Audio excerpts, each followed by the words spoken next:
L'isolement de ma chambre, c'était comme une prison sans barreaux, où le silence était le seul geôlier. J'en avais marre de ces longues heures passées seule avec mes pensées, sans personne pour partager mes joies et mes peines. Mais, comme souvent, la solution à mes problèmes venait de loin, et ce fut une idée qui m'a valu un nouveau compagnon de route. C'est elle qui a eu l'initiative de cette nouvelle aventure, elle qui m'a convaincu que vivre en colocataire était la solution idéale pour rompre le silence qui m'entourait. Mais, comme tous les grands débuts, il y avait des règles à respecter, des habitudes à adopter, et des secrets à partager. Et c'est là que j'ai compris que la colocataire, c'est d'abord respecter l'autre. Elle a appris à se rassurer mutuellement, à partager ses joies et ses peines, et nous avons créé un lien solide entre nous. Mais, comme nous le savons tous, les monstres se cachent souvent sous nos lits, et nous ne les voyons pas.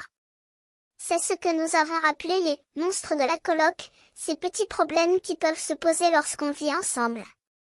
La propreté, c'est un autre aspect essentiel de la coloc. Il faut savoir partager les tâches, les responsabilités et les espaces.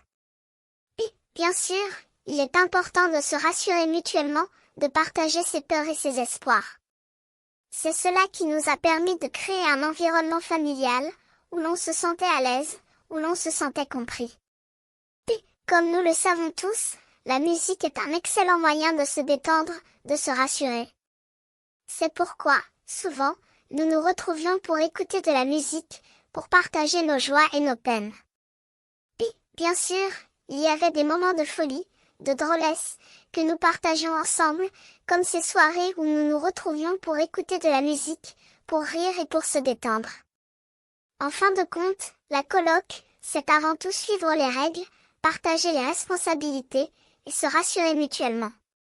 C'est ainsi que nous avons créé un environnement familial, où l'on se sentait à l'aise, où l'on se sentait compris. Et, comme nous le savons tous, c'est cela qui fait la différence entre une simple coloc et un vrai lien d'amitié.